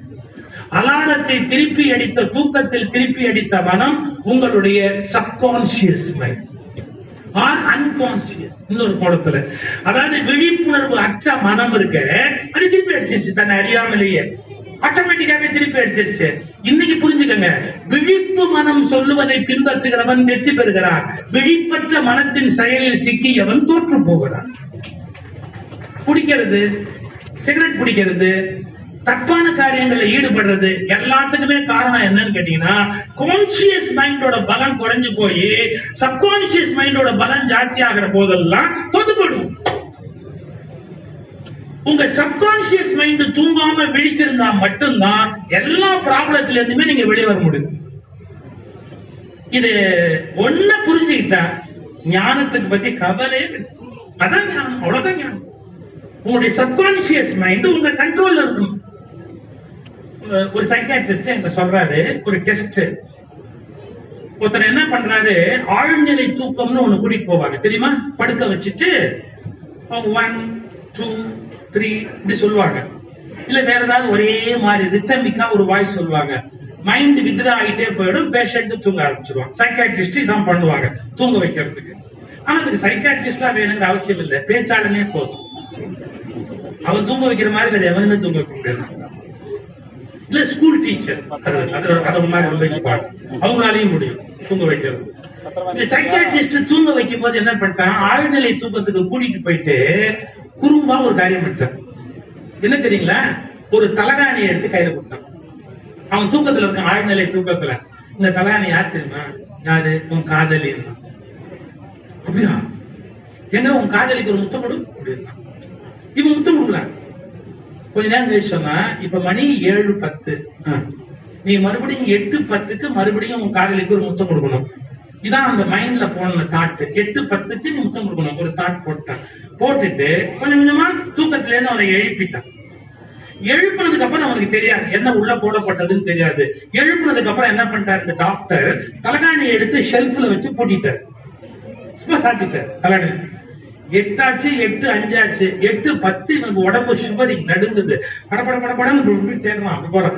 டாக்டர் ஒரு தலையணி இருந்தீங்க, டாக்டர் ஒரு தலையணி இருந்தீங்க. இப்ப என்னதுக்கு தலையணி? நீ என்ன இப்ப தூங்குவாப்பா? அதெல்லாம் இல்ல, இந்த தலைவணி எங்க, தலைவணி எங்க அவன் கேட்கலாம். எதுக்குடா அதை வச்சு நீ என்ன பண்ண போற? அங்க தேடி இங்க தேடி நேரா ஷெல்ஃபுக்கு போய் திறந்து அதை எடுத்து அப்படியே முத்தம் கொடுத்தான். இவர் கேட்டார், இது இந்த தலைவணிக்கு எதுக்கு முத்தம் கொடுத்த? தெரியல. உள்ளே இருந்து ஒரு பரபரப்பு. குடு குடு குடு. நல்லா புரிஞ்சுட்டீங்களா? உங்க ஆழ் மனசுல சில விஷயத்தை போட்டாச்சுன்னா ஏன் செய்யறோம் எதுக்கு செய்யறோம்னு தெரியாமையே நீங்க மத்தவங்க முன்னாடி அந்த காரியத்தை செஞ்சுக்கிட்டு இருப்பீங்க. நம்ம ஆழ்மனம் எப்ப விழிச்சிருக்கும் தெரியுங்களா? அம்மாவோட கர்ப்பத்துல இருந்த பாத்தீங்களா? அம்மாவோட கர்ப்பத்துல இருந்த காலத்திலேயே அவ மனசுல ஓடிச்சு பாத்தீங்களா? அதெல்லாம் நம்ம மனசுல இருக்கும். நம்ம ஏன் செய்யறோம் எதுக்கு செய்யறோம்னு நமக்கு தெரியாது. ஆனா அந்த காரியத்தை நம்ம செய்வோம். இது நீங்களா இதுல இருந்து விழிச்சா உண்டே ஒழிய இந்த தூக்கத்தில இருந்து இன்னொருத்தர் எழுப்ப முடியாது. அந்த தூக்கத்திலிருந்து எழுப்புறவனுக்கு தான் ஞான குரு அப்படின்னு பேர். அந்த தூக்கத்திலிருந்து உங்க தட்டி எழுப்பணும். குடிக்கிறது, சிகரெட் பிடிக்கிறது யாரும் தெளிவான அறிவோட பிடிக்க முடியாது. சிகரெட் பிடிக்கிற பாத்தீங்கன்னா ஒரு படபடப்பு இருக்கும். அவன் அறியாமையே ஒரு தட்டுமா இப்படிமா பத்த வைப்பான். ஒரு பரபரப்பு இருக்கும். ஏன்னா அவனுடைய ஆழ்மனம் வசியமாயி இருக்கிறதால அந்த காரியம் பண்றான். ஒரு தெளிவான அறிவோடு இருந்து அவனால ஒருபோதும் சிகரெட் பிடிக்க முடியாது. ரைட். நான் ஒரு ஹையஸ்ட் பிலாசபியை எவ்வளவு ஈஸியா சொல்ல முடியுமோ சொல்லிட்டு இருக்கிறேன். இதுல இருந்து விழிக்கிறதுனா என்ன அர்த்தம்? ஆழ்மன தூக்கத்தம் அறியாமையில இருந்து நீங்க எவ்வளவு விழிக்கிறீங்களோ அவ்வளவு நம்ம லைஃப்ல ப்ராப்ளமே நீங்க பார்த்தா ஒவ்வொருத்தரும் ஒவ்வொரு ப்ராப்ளம்னு சொல்லுவான். நாங்க ஒத்துக்க மாட்டோம். எல்லாருக்கும் ஒரே ப்ராப்ளம் தான். இல்ல எங்க மாமியார் கொடுமைப்படுத்துறா, ரைட்டு. மருமக கொடுமைப்படுத்துறா, ரைட்டு. எனக்கு எங்க போனாலும் தோத்து போறேன், ரைட்டு. எனக்கு மட்டும் எப்பவுமே கடன் இருக்கு, ரைட்டு. எனக்கு மட்டும் காரியமே ஆக மாட்டேங்குது, ரைட்டு. சாப்பாட்டுக்கு போனா கூட எனக்கு வர வேண்டியது வரவே மாட்டேங்குது. கல்யாணத்துக்கு கூட சில பேருக்கு முந்தின நாள் வரைக்கும் ஜாங்கிரி போடுவான், அடுத்த ஆளுக்கு போடுவான். உள்ள போய் எடுத்துட்டு இன்னும் விட்டுட்டு அடுத்த ஆளுக்கு போடுவான். அது மாதிரி எனக்கு நடக்குது. எத்தனை ப்ராப்ளம் சொல்லிட்டேன் உங்களுக்கு. எத்தனை ப்ராப்ளத்துக்கு ஒரே தீர்வு தான். என்ன? உங்கள் பிரச்சனைகள் பல தீர்வு ஒன்றே ஒன்று. என்ன? அந்த ஆழ்மன தூக்கத்துல நீங்க முடிச்சிட்டீங்க அப்படின்னா எதுவுமே துக்கம் கிடையாது, எதுவுமே கஷ்டம் கிடையாது. மயிலாப்பூர்ல ஒரு தெரு இருக்கு. நீங்க அந்த தெரு பேர் கேட்டாலும் சிரிப்பீங்க. நடுத்தருன்னு பேர். ஒருத்தன் நடுத்தருவில் நிக்கிறான்னா எவ்வளவு அவமானமான வார்த்தை. நாங்க அடிக்கடி அங்க போய் நிற்போம். ஏன்னா அங்கதான் எங்களுக்கு பிரியமான டாக்டர். 12 பைசா அவருடைய கன்சல்டேஷன் ஃபீஸ். நான் ஸ்கூல் படிக்கும் போது நடுத்தூர்ல ஒரு டாக்டர். அவர் 12 பைசா தான் வாங்குவார். அவரை ஏன் எங்களுக்கு ரொம்ப பிடிக்கும்னு கேட்டா, உடம்பு சரியில்லைன்னு சொன்னா 3 நாள் லீவு வேணும்னு கேட்டா 6 நாள்னு எழுதி கொடுப்பார். Take rest for 6 days. அப்ப எவ்வளவு நல்ல டாக்டர் அவரு. வெறும் 12 பைசா தான் வாங்குவாரு. 12 2 அண்ணா கொரோனா 2 அண்ணா அதான் அவர் ஃபீஸ். நாங்க போனா என்ன பண்ணுவாரு, அந்த கொஞ்சம் 50 வயசுக்கு மேல உங்களுக்கு தெரியும், இவ்வளவு பெரிய ஜாடி ஒண்ணு வச்சிருப்பாரு. ரோஸ் கலர்ல ஒரு சிறப்பு இருக்கும். அதுல ஜாடி நிறைய ரோஸ் கலர்ல ஒரு சிறப்பு இருக்கும். வெள்ளையா ஒரு மாத்திரை இருக்கும். கம்பவுண்டர் என்ன பண்ணுவான், அதை எடுத்தது பாருங்களேன், அப்படியே ஒரு எதையோ ஒண்ணு வச்சு நசுக்கி அதை 3 பொட்டலமா கட்டி 6 பொட்டலமா கட்டி 2 நாளைக்கு இதை சாப்பிடு அப்படின்ட்டு ஒரு பாட்டில் கொண்டா அப்படின்னு வாங்கி அந்த சோப்பு தண்ணி அந்த குழாயில குடிப்பான். அந்த அது சிறப்பான். அது குடிச்சிட்டு இதை குடி, இது 3 வேளை போடு, அப்புறம் நம்ம பாரு 2 நாள். இதுக்கு மேல அவர் கொடுக்க முடியுமா? 2 நாளுக்கு இதுவே ஜாஸ்தி. சிவப்பு கலருக்கே கொடுக்கணும்ல. இதான் ஒரு வைத்தியம். ஒரு நாள் நான் உட்கார்ந்து இருக்கேன் சார் அங்க அந்த டாக்டர் கிளினிக்ல. ஒரு அம்மா உள்ள ஓடியாரு, அழுகுது, டாக்டர் மாறி போச்சு, ஐயோ டாக்டர் மாறி போச்சு. உள்ள உட்கார்ந்து இருந்த அவர் ஓடியாந்தார் வெளியில. என்னம்மா மாறி போச்சு, என்னம்மா மாறி போச்சு? டாக்டர் மருந்து எனக்கு மாறி போச்சு, என்னமோ பண்ணுது, தப்பான மருந்து கொடுத்துட்டீங்க, எனக்கு என்னமோ பண்ணுது. எப்படிமா மருந்து மாறும் அப்படின்ற. நான் பழனியம்மாள் என் பேரு. அந்த கம்பவுண்டர் மருந்து சீட்டை மாத்தி இதை கொடுத்துட்டான் பாருங்க. பொன்னியம்மாள் அப்படிங்கிற சீட்டை என்கிட்ட கொடுத்துட்டான். நான் பழனியம்மாள், பொன்னியம்மாள் மருந்து நான் சாப்பிட்டுட்டேன், நான் பழனியம்மாள். கவலைப்படாதீங்கோ, அவருக்கு தமிழ் கொஞ்சம் வராது. கவலைப்படாதீங்கோ, நான் மாத்தி கொடுக்குறேன், கவலைப்படாதீங்கோ. கொண்டாங்கோ சீட்டை வாங்கினார். பொன்னியம்மாள் அடிச்சார். ஒண்ணும் பண்ணல. பொன்னியம்மாள் அடிச்சுட்டு பழனியம்மாள் அப்படின்னு போட்டு பயப்படாம வீட்டுக்கு போங்க. ஏன் பொன்னியம்மாளுக்கு அதான் மருந்து, பழனியம்மாளுக்கு நீ கன்னியம்மாளா இருந்தாலும் சேப்பு கலர்ல ஒரு தண்ணி, வெள்ளை கலர்ல ஒரு மாத்திரை, 2 நாளைக்கு சாப்பிடணும், 12 பைசா கொடுத்து போயிட்டே இருக்கணும். உண்டியல்ல போடணும். அவர் கையில கூட வரும் கிட்ட 2 நாள் அதுல போட்டாலும் போட்டு பேச போயிட்டே இருக்க வேண்டியதுதான். நான் அவரை கேள்விப்படல. அவர் அந்த காலத்துல பெரிய டாக்டர். வருது எங்க 2 நாளுக்கு ஒரு டாக்டர் வைத்தியம் பார்ப்பாரு. யோசிச்சு பாருங்க. இத பார்த்த இன்சிடென்ட் எனக்கு இந்த விஷயத்த பிரச்சனை வரும்போது, உங்கள் நோய் பலவாக தெரிந்தாலும் மருந்து ஒன்றாகவே இருப்பதை போல் உங்கள் வாழ்க்கை பிரச்சனைகள் பலவாக இருந்தாலும் உங்கள் மருந்து ஒன்றுதான். என்ன? விழிப்புணர்வு என்ற அவேர்னஸ் வந்துவிட்டால் உங்கள் மனதில் இருக்கிற எல்லா நோய்களும் காணாமல் போய்விடும். மனதில் இருக்கிற நோய்கள், நான் தாழ்ந்தவன், நான் கருப்பா இருக்கிறேன், நான் இங்க ஜாதியில பிறந்துட்டேன், எனக்கு மட்டும் மரியாதை இல்ல, என்ன கொண்டாடல, எனக்கு அதிர்ஷ்டம் இல்ல, உங்க மனசுல இருக்கிற எல்லா நோய்க்கும் ஒரே மருந்து தான். என்ன? விழித்திரு. விவேகானந்தர் அப்ப விழிக்கணும் விழிக்கணும். அதைத்தான் தூங்காதே தம்பி தூங்காதேன்னா. நீ தூங்குறதுன்னா உடம்பால தூங்குறது இல்ல, அந்த மனதான அறியாமையில தூங்குவது. அதுல இருந்து விழிக்கணும். இப்ப ஒரே வார்த்தை சொல்லி முடிக்கிறேன். பிரச்சனை பலவா இருந்தாலும் அது எப்படி சார் ஒரே ஒண்ணு தீர்வா இருக்கும்? நான் ஏதோ ஒரு வேடிக்கையான மருந்து கதை சொன்னேன்னு நினைக்காதீங்க. உங்களுக்கு ஒரு கனவு வருது. கனவுல உங்க பிரச்சனை வேற. ஒருத்தனை புலி துரத்தும், ஒருத்தனை பொண்டாட்டி துரத்துவான், ஒருத்தனை கடங்காரன் துரத்துவான், ஒருத்தனுக்கு உடம்பு நோய் சரியில்லாம போயிடும். கனவுல எத்தனை விதவிதமான கனவு வருது. ரைட்டு. உங்க கனவுல ஒருத்தன் நடுங்குறான், ஒருத்தன் ஊசி போடுறதா நினைச்சு நடுங்குறான், ஒருத்தன் யாரோ துரத்துறதா நினைச்சு நடுங்குறான், ஒருத்தனை கனவுல வந்து பாம்பு கடிக்கும். பாத்திருக்கீங்களா? தொடர்ந்து அந்த பாம்பு வந்து கரெக்டா கடிச்சுக்கிட்டே இருக்கும். கனவு வந்து கடிச்சுக்கிட்டே இருக்கும். பாம்பு கடிக்கிற மாதிரி கனவு பட்டு பதறிக்கிட்டே எழுவான். இப்ப பாருங்க, பிரச்சனை எத்தனை? பாம்பு கடிக்குது, கடங்காரன் துரத்துறான், புலி துரத்துது, ஏதோ ஒரு வீட்டுல அடிதடி நடக்குது, உடம்பு சரியில்லாம போகுது. எத்தனை பிரச்சனை? இதுக்கெல்லாம் மருந்து என்ன? கனவுல இருந்து முழிச்சிடணும். தூக்கத்துல இருந்து முழிச்சு ஏஞ்சி உட்காந்தா புலிய காணும், துரத்துன பொண்டாட்டிய காணும், கடங்காரனா காணும், நீ சௌக்கியமா இருக்கிற. உங்களுக்கு பிரச்சனை பல, ஒன்னே ஒண்ணுதான் மருந்து. என்ன? தூங்காது தம்பி, தூங்காது. உனக்கு விழிப்புணர்வு என்பது வந்துருச்சு அப்படின்னா, அரைஸ் அவேக், உனக்குள்ள அந்த விழிப்பு வந்துருச்சு அப்படின்னு சொன்னா பிரச்சனை காணாமல் போய்விடும். பிரச்சனைகள் வெளியிலிருந்து உங்களுக்கு வரவில்லை, 90% நீங்கள் உண்டாக்கி கொண்டவை. எனவே அதிலிருந்து நீங்கள் வெளியில் வர வேண்டும் என்றால் நீங்கள் விழித்தால் மட்டும்தான் உண்டு. உங்களுக்காக மற்றவர்கள் எதையும் செய்துவிட முடியாது. நீங்கள் தான் விழிப்படைய வேண்டும். நன்றி, வணக்கம்.